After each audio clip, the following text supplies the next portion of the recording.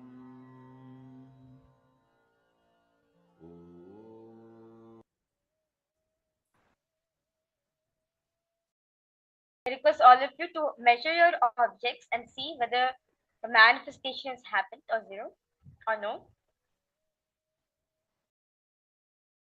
Understand one thing. Power manifestation is all about the state in which you are in. If you are established in the source, which is oneness, if you enjoy the space of oneness with Swamiji, naturally the power manifestation will happen. Power manifestation is a side effect of the oneness space which you are in. Same way, if you have the space that you are Swamiji, you are the richest person in the world, naturally wealth will follow you. All matters the space in which you run your life, the space in which you make your decisions. So, even in manifestation also, have the space that you are Swamiji. You'll be able to manifest powers. So now I request all the participants to go to Facebook, post your powerful cognitions or clicks and experiences which you got from this session where you learned the logic of richness. And now all of us will be understanding what exactly is wealth consciousness. How can we awaken this wealth consciousness in each and every one of us? We'll be directly listening from Swamiji.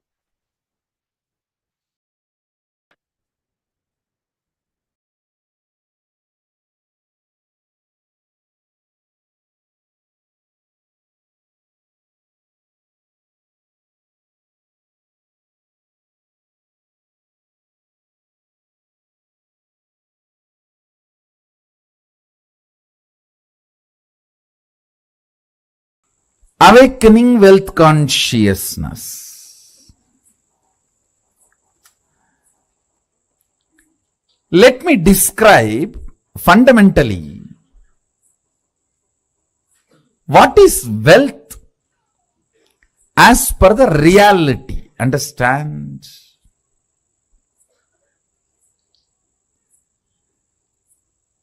I am not denying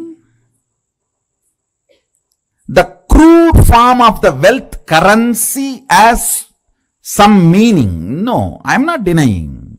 I am not saying the crude form of the currency, the country currency you use, the raw form of the wealth. I should say the crude form of the wealth which you use for any transaction. I am not saying it has no role, no value, no. I only want to declare that is not alone wealth. Understand? Current which keeps the currency current is wealth. Understand? The Vedic definition. Current which keeps the currency current is wealth. What is fundamentally currency? 100 of us are sitting here. One has 1,000 rupee and he wants food. He gives that to somebody who supplies food. Then he gives that to somebody, supplies raw material. He gives that to somebody who gives him health. He gives that to somebody who gives him a house. He gives that to somebody who gives him clothes. Continuously, when it is moving, by the time that 1,000 rupee moves between many hands, its value has increased. Understand? The current which keeps the currency moving is the value of the currency.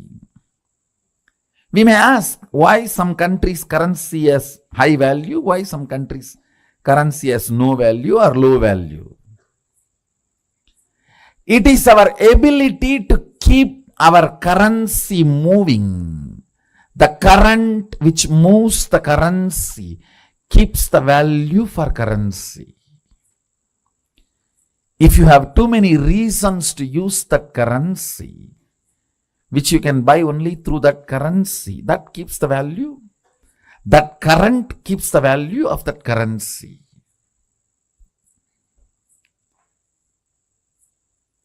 Mahadeva, Sadashiva, the greatest economist, defines wealth. Understand? You will never look at Mahadeva as an economist.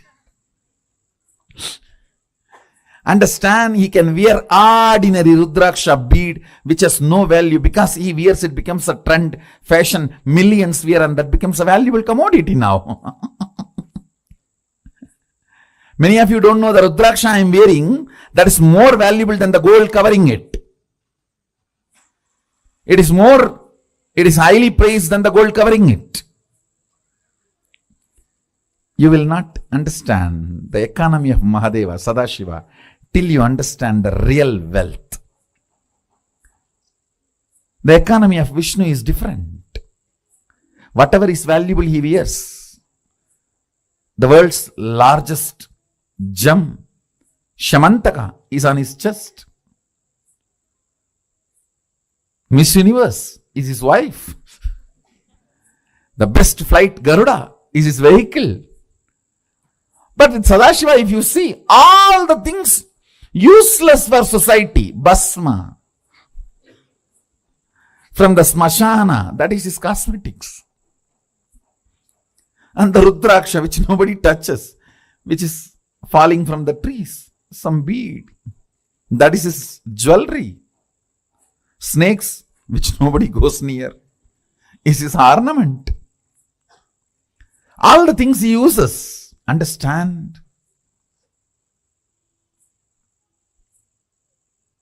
He is making a statement about wealth.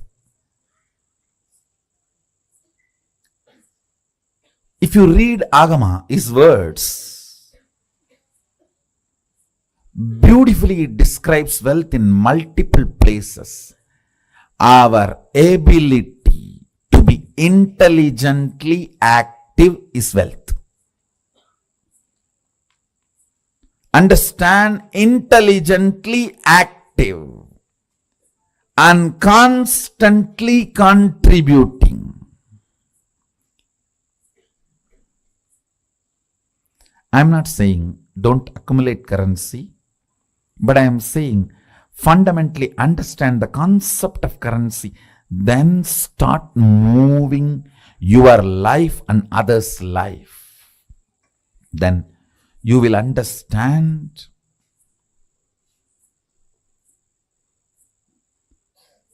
not only the wealth consciousness is awakened in you, you will never bother about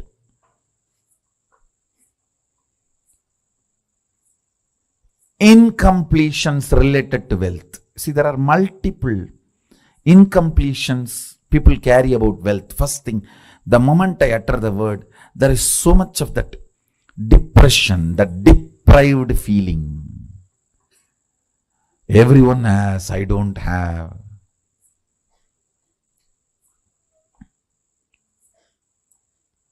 For what I am contributing, I have not been given my share. The various thought currents. Sometimes, oh, I am loaded with it, I don't know how to save it. how to protect it. From various resources, from various people you need to protect your wealth. Sometimes the illegal sources which are trying to snatch it from you. Sometimes the legal sources which are the so-called legal sources which are trying to snatch it away from you. Sometimes illegally legal and legally illegal sources trying to snatch away from you. So you are worried about protecting. That is also an incompletion. Understand? Any incompletion related to wealth will disappear if you are awakened to the wealth consciousness. And awakening to the wealth consciousness is not becoming fool, irresponsible, careless. No. No.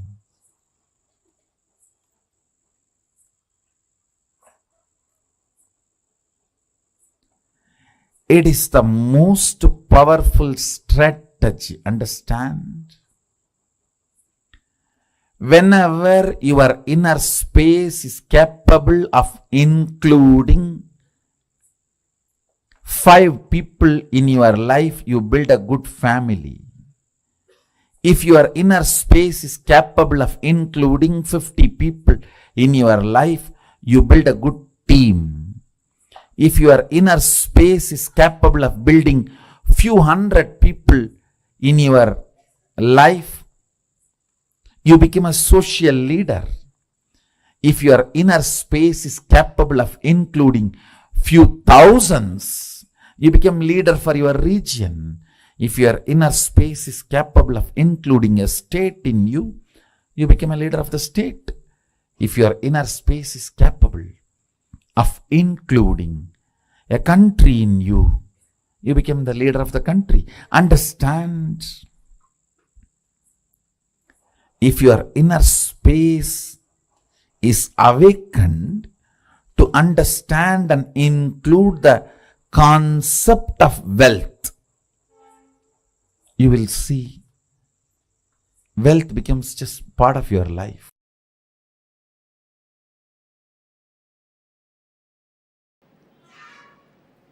Expansion in life is freedom. Anything which restricts brings bondage and suffering.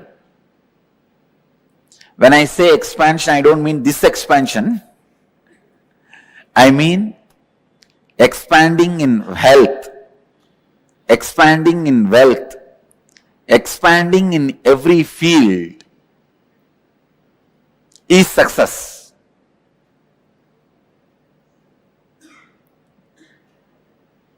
That is life.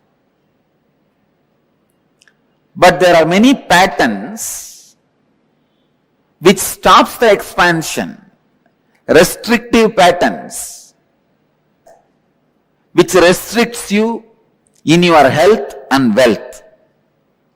Please understand. There are thousands and thousands of engrams. Engram means engraved memory. Thousands and thousands of engraved memories, thought patterns in you, which are restricting you experiencing the ultimate, which are constantly showing you that you are not ultimate and you cannot expand by giving foolish, self-created, restrictive circumstances. Never ever think circumstances are more powerful than your reality. No.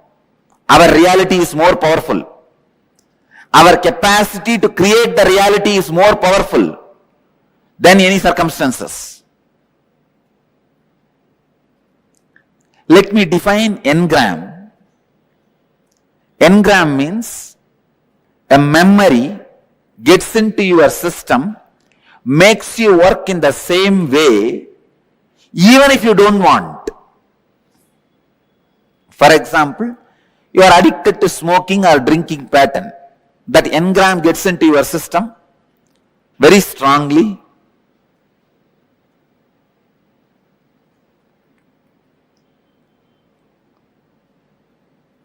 After 2 years, even if you want to give up, you won't be able to give up.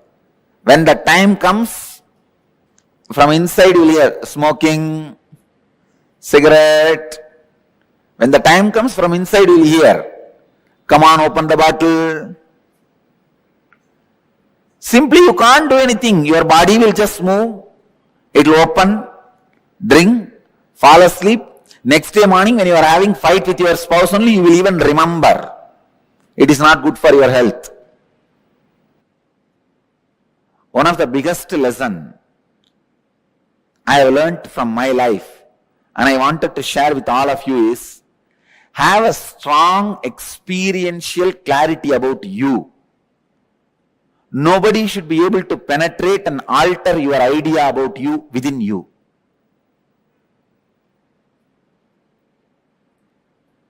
Constantly, if people tell that you are a miser, you are a miser, you are a miser, you are a cheat, you are a cheat, you are a cheat, you should not start believing it.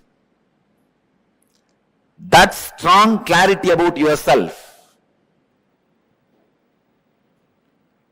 if you just have that, that's enough. You won the game of life. Nothing else can protect you other than the clarity about you. If that is there, nobody can harm you. Please understand, you are so weak. When people around you doubt, you also start doubting you. That's one of the biggest weakness human beings carry. Destroying others' opinion about you is not that big failure. But if you are also influenced by the others' opinion about you, you are a failure. In my case, the only reason I won the game, they lost the game, is they are able to convince the whole world about me, but they are not able to create one doubt about me in me. Have a strong fort. Nobody can take away your kingdom. Strong fort means in your inner space, be authentic and clear about what you are and what you believe, what you want. Many times, in you, when the clarity is not there, when you have restrictive patterns, suffering starts for you.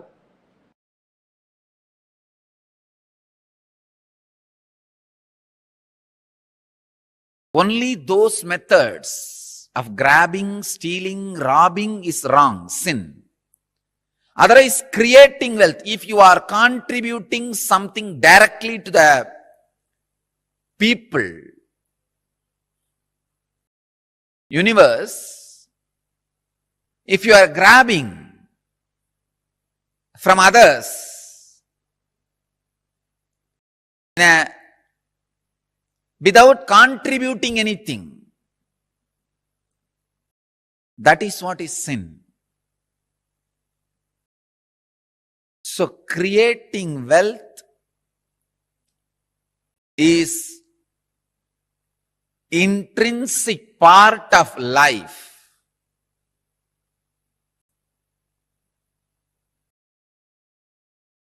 Krishna says very beautifully in Gita, Gahano karmano gatihi.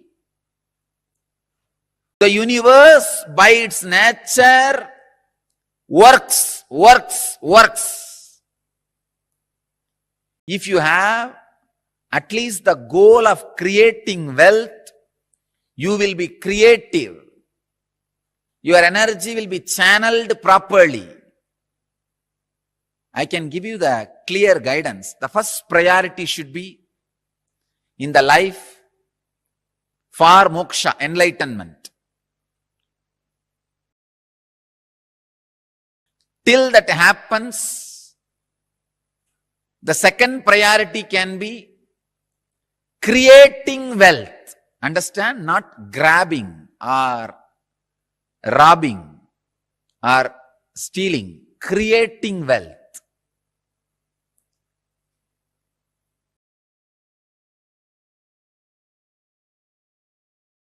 Anything else is a third priority.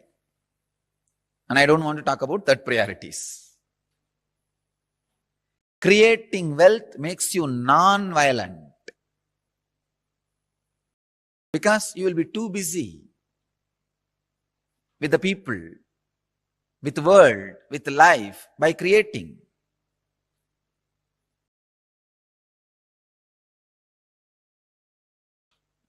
First, remove the guilt about wealth from your inner space. Second, understand the expression of life through you is equivalent to the wealth you create, not grab, you create. So the more and more life energy starts expressing through you, more and more you create.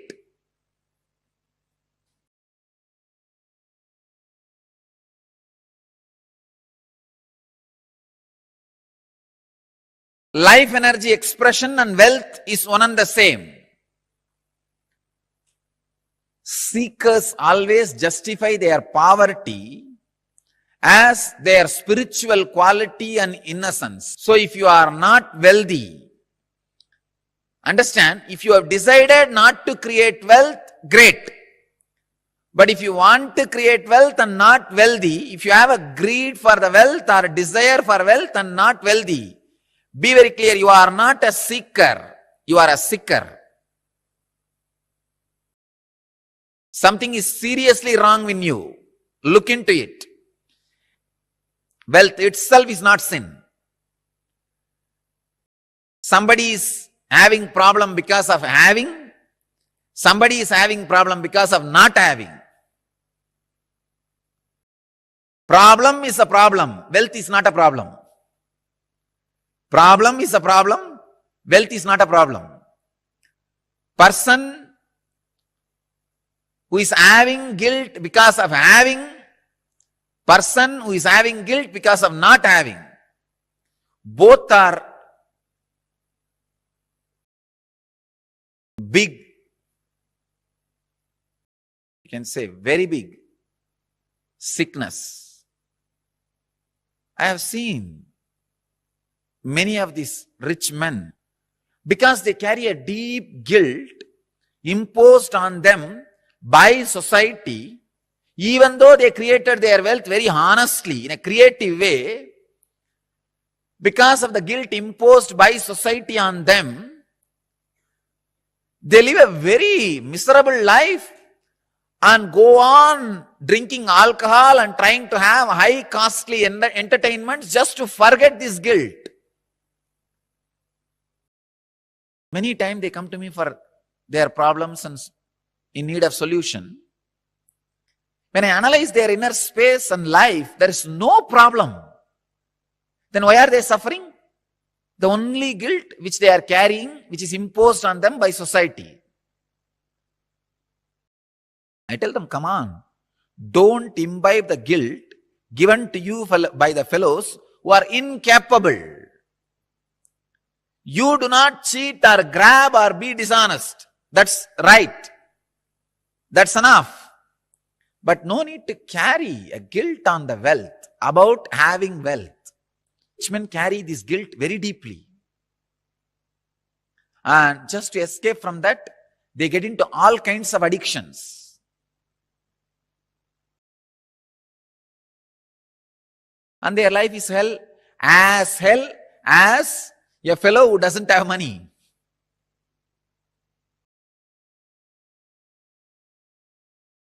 The next thing, having is one side, not having.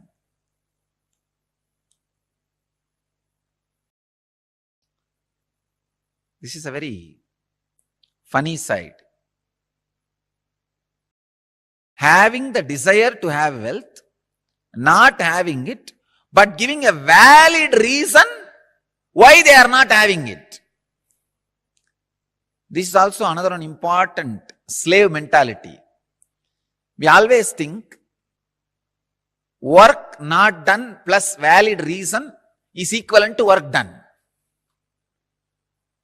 And your mind is such a cunning mind, it creates very valid reasons and justifies itself. Why? You are poor, and not only that, adding sacredness to poverty. Who are adding sacredness to poverty. Relax. Don't add sacredness to your scaredness. Because you are scared of life, you back out from life, and for the feeling of scared, you add sacredness. You start saying, no. You see, I am not the kind who can tell lies. This word is a lie. I am not the kind who cheat others. What is there? Little bit, 2 meal, and 1 small house, and 2-3 piece clothes. That's enough for life. If it is enough, why are you going around and bragging about it? Be content. The fellows who talk about their poverty being their great quality will not keep quiet, because they are trying to make sacredness out of it. Please understand. As Krishna says, Gahano karmano gadihi. Life's flow is work. If you are not creating wealth, all your work is happening in wrong direction. Your work is happening more in the line of destruction, not in right direction. The integrity, I am telling you from my experience. Now, experience of handling so many worst possible situations in life. Actually, this whole rumors and the problems created around me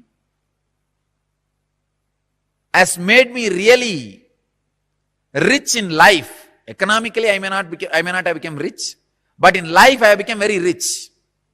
Now I know how to handle people. I know who should be trusted and who should not be trusted. I have learned a lot of lessons. Actually, I tell you, these lessons are really worthy of the money we lost. We lost a lot of money. But these lessons I learned are really worthy, because it will be asset forever for the whole future. Sometime, the lessons you learn become more valuable than the situations try to hit you. Look in, remove the deep hatred for work. See, life is by its nature flow. If you create wealth, at least it will be directed in one line of creativity. If you are not creating wealth, be very clear. One, you will be spending all your time in destroying something, somebody, or you will be spending all your time in fighting with you, in depression. Fighting with your own self. Morning half an hour you will argue whether to create wealth or not. Evening half an hour you will argue whether to create wealth or not. Morning you will argue, I should create wealth. Evening you will argue, no, I should not create wealth. And night you will fall asleep. Between the morning and evening, again you will be spending time in eating. That's all. After 20 years, what you have done? No, I debated morning to whether to create wealth or not. The side of creating. In the evening, debated for not creating. Finally, nothing has happened. Life is wasted. That's all. Not having wealth is a wrong mental setup. Awaken the creativity in you. Remove the hatred for work, creativity.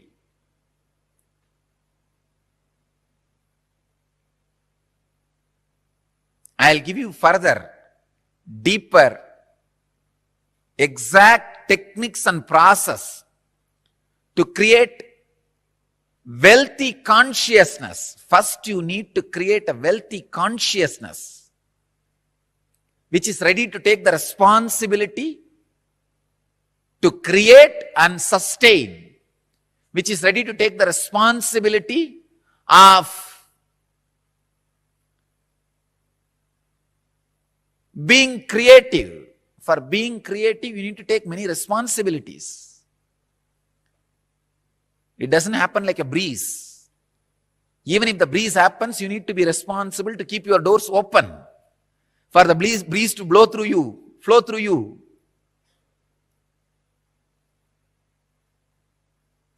In Vedic tradition, we have two major gods representing wealth, Kubera and Lakshmi. Kubera is a guy who holds stock market. Lakshmi is the bank circulating. Lakshmi gives, circulates. Kubera holds, sits on it. Treasury and currency. We have another two dimensions of wealth in Vedic tradition, Sanganidhi, Badumanidhi. Understand? Badumanidhi means flowered wealth, like a lotus, created. Sanganidhi means conquered wealth. Flowered wealth, conquered wealth. Conquered wealth is not robbed wealth. Please understand. Conquered wealth is not robbed wealth. It is not like a Gajni Muhammad coming to Somnath temple and robbing the whole temple, grabbing all the gold and taking it away. No, that is not Sanganidhi. Sanganidhi is conquered from the natural sources. Badmanidhi is made to flower from natural resources.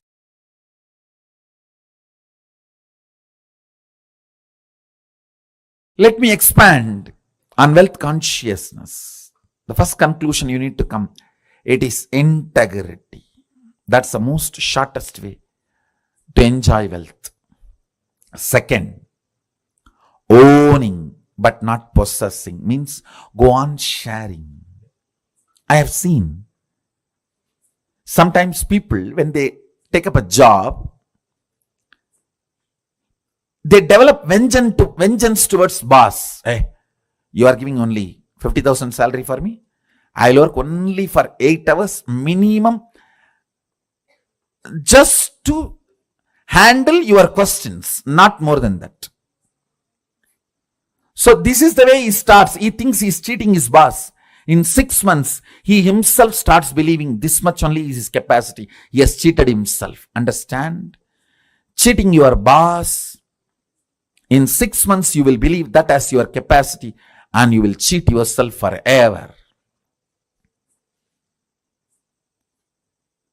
You making your boss believe this is only your capacity because you want to take revenge on him.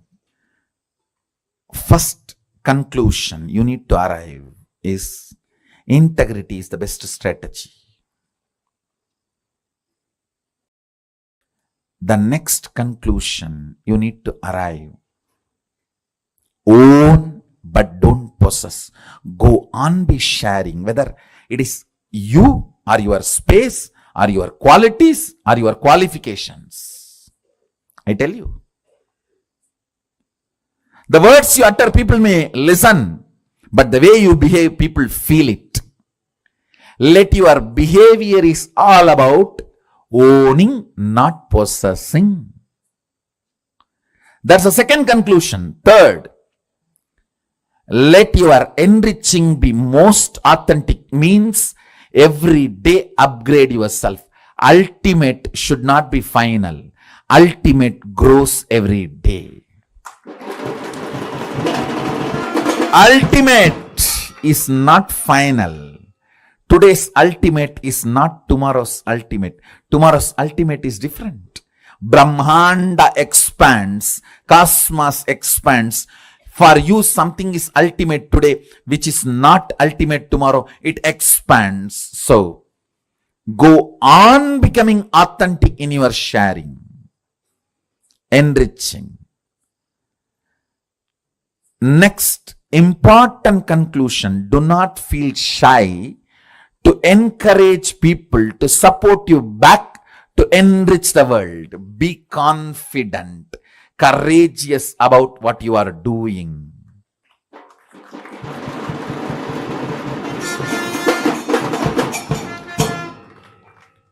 Don't be weak. Be confident about what you are contributing and encourage people to contribute back to them so you can continue to contribute. You can keep this Dharma Chakra alive. That's all. Just these 4 conclusions arrive. Now, one good news I have for you is our Vedic masters, Vedic rishis, Vedic visionaries, starting from Sadashiva, they have mastered a science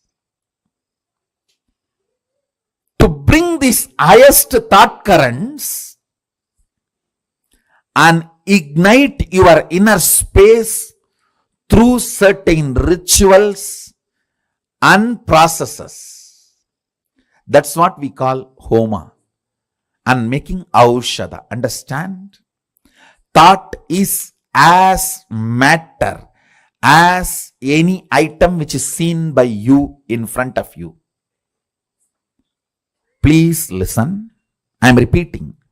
A thought current is as matter as the mic, camera, TV, and all the items you are seeing in front of you. If this hand key can be given to you, a thought current also can be given to you. Our Vedic visionaries have mastered the science of bringing a thought current and infusing it into the people. It is called initiation. They mastered this science. It is possible. It is reality. There is no placebo effect range. Understand? There is something called placebo effect. Any doctor gives any medicine, 40% of the patients will be cured. That's called placebo effect. The effect of this initiation is not the placebo range. It is undeniable. It can stand the scrutiny of the verification, follow-up, documentation and scientific research and analysis. It is not placebo effect range. Understand? Our masters have mastered this science of making the thought current come in a space through yajna, means the thought current from the space will be brought into the air through the mantras and into the fire through the offerings, into the water in the kata pot and sprinkled on you and into your mind through that water being sprinkled on you.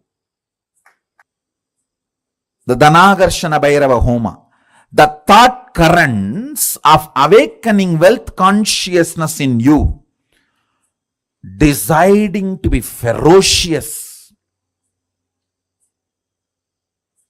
within you and awaken your wealth consciousness. Ferociousness is not anger.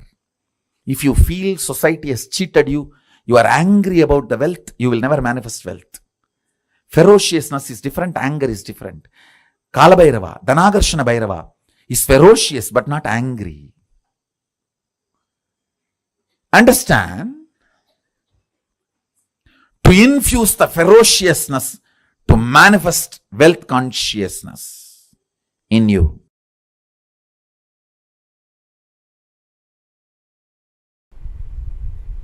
Once I asked my grandfather,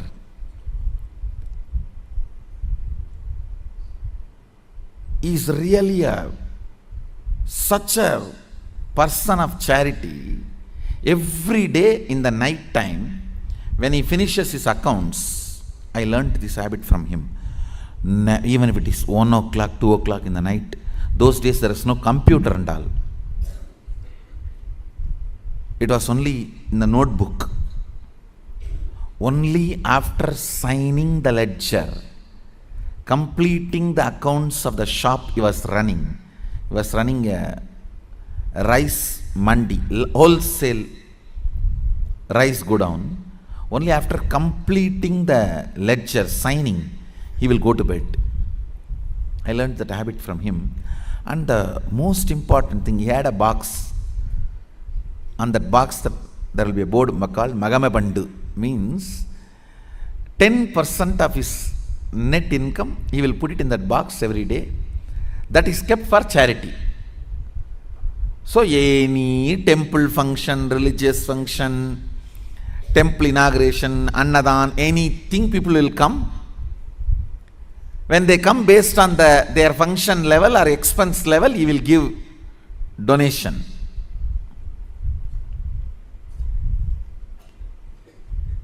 Once I asked him, what is the use of giving money like this, donations like this? He said, the result of giving donations like this is more people will come to receive donations. That's all. Understand? Reward for wealth is more wealth, reward for love is more love, reward for work is more work, reward for charity is more charitable, more charity opportunities. Reward for integrity is more integrity.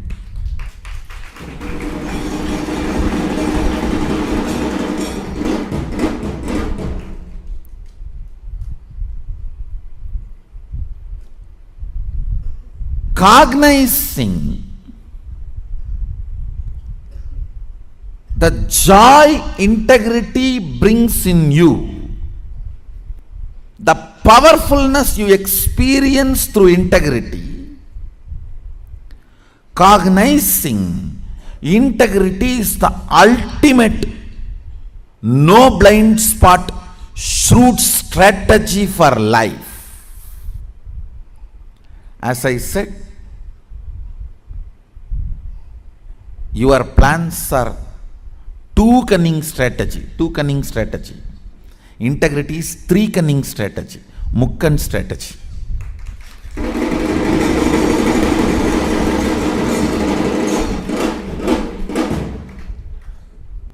In anything,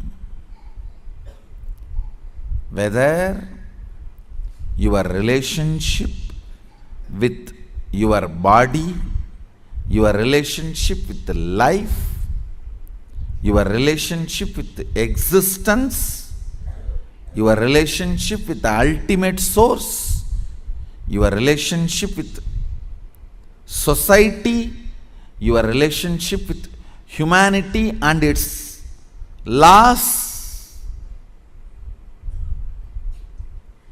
in every level, cognize integrity as your strategy.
Yes, Nithyanandam, everyone. So powerful, right? So powerful and so simple, as always, as usual with Swamiji. So, how many of you would like to have that wealth consciousness, right? The wealth consciousness which can manifest anything we want. So, Swamiji gives very simple and very powerful solutions again. And I am sure all of us would want to imbibe, live, and manifest our lives from these powerful cognitions. Right? So, this is the time. I request all of you, please quickly take 2 seconds, 1 minute, post your clicks, post your powerful cognitions. What was your click? What was your cognition? And how excited you are to manifest wealth through these powerful cognitions. I request everybody, please take 2 minutes and share. And yes, this, what all of you are going to share now, the powerful cognition which you are going to share and type on the chat is what is going to help you in the power manifestation. So I request everyone to don't miss sharing your powerful cognition, because when you type it out, when you write it out, you become aware of that powerful cognition and you become conscious of what cognition have you clicked with. Yes, I could see Ma Priyatma Surupani is very intensely listening, and wow, very true. Wanted to have strong inner space like Swamiji. Yes, Ma. Ma, why don't you share your powerful cognition? What is it which you clicked with from this satsang? Ma Heidi, Ma Jnana Pradayini, all of you can share.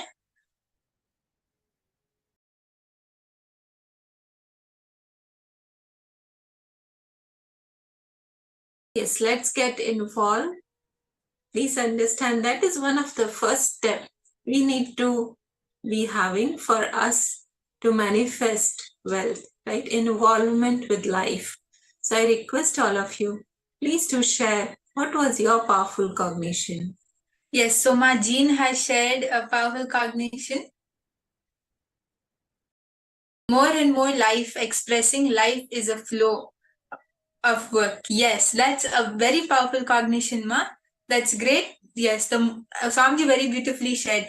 The more wealth you have, the more you'll manifest. The more love you have, the more love you give, the more you'll manifest. The more charity you give, the more charity opportunities you manifest. Whatever space we hold inside us, whatever cognitions and whatever we want to manifest as our reality, we only get more and more of that. So that's very true, Majin. So nice to hear. All of you can also share. And till then, I would like to share with all of you a small story from Swamiji's life. And this story is actually a great example for us to learn about how we can manifest this very cognition of the more you have, the more you manifest. The more you hold a space for something, the more of that you manifest. So this is the story of Swamiji's grandfather. Swamiji very beautifully says that I learned this whole cognition. I learned about this whole thing of giving, of holding that space of compassion and charity from my grandfather and Rajamudaliyar Tata. So actually Swamiji's grandfather, Rajamudaliyar Tata, used to have a small rice mandi, means a rice shop. And every day without fail, Swamiji's Rajamudaliyar Tata used to check the accounts, the books of the whole day's sale every day. Well, even if it becomes 1 o'clock or 2 o'clock in the night and it becomes really late, without fail, every day, Swamiji's grandfather will see. Yes, all of you can see that the picture of Swamiji's grandfather and the shop is projected. This is the shop in Mandi Street in Thiruvannamalai, Swamiji's birthplace. So once Swamiji asks Swamiji's grandfather that he, like, actually Rajamudaliyar Tata was a really big person, like he used to do a lot of charity. So one day Swamiji asked, what is the use of giving money like this, donating the money? Because every day Rajamudaliyar Tata will keep 10% of his earnings in a separate in a separate accounts to give as charity. It can be for temples, it can be for the sadhus, whatever it is, to give as charity. So Swamiji asked, what is the use of this? And very beautifully, Swamiji's grandfather said that the result of giving donations like this is more people will come to receive donations. Very beautiful and very simple. And from this incident, from this very practice of Rajamatliya Tata, Swamiji also picked it up and is a gift for all of us today. Because of this, we have received this very cognition and this very understanding as a gift.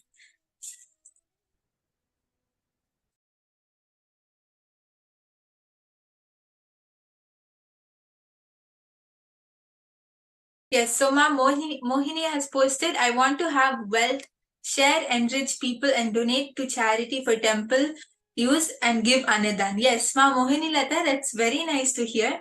Ma, when you just have this space, when you just have this cognition and with whatever you have available, with whatever you can afford to give, when you give, you'll see how you'll manifest more of that reality for yourself. You'll see how you're able to give and give charity more and more. So that's very nice to hear, Ma. All of you can also share your understandings, and now we can move on to the next step.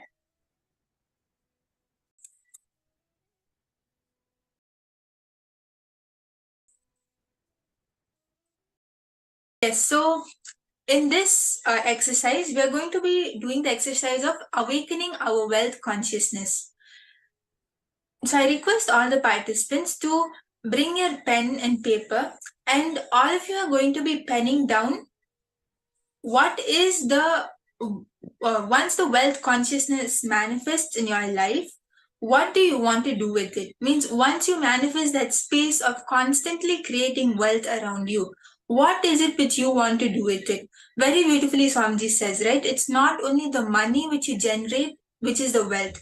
It is everything else. It is the knowledge, the education you have to use that wealth, to keep the currency current, the value which you keep in the wealth which you have, that all of that is also part of the wealth consciousness.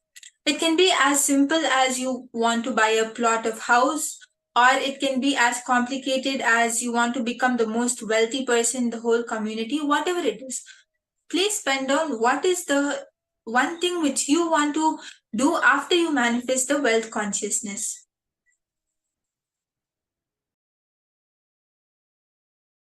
And I request all the participants to pen down everything, whatever it is which you want to manifest.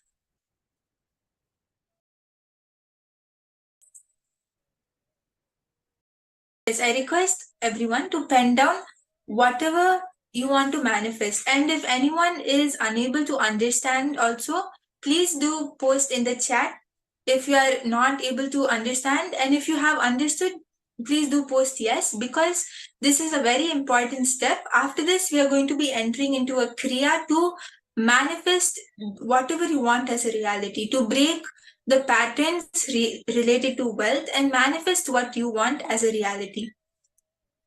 So you can literally make a wish list of what it is which you want to manifest. It can be a house, it can be a car, it can be gold, whatever it is. If it can be knowledge, whatever it is which you want to manifest, please take 5 minutes and pen it down.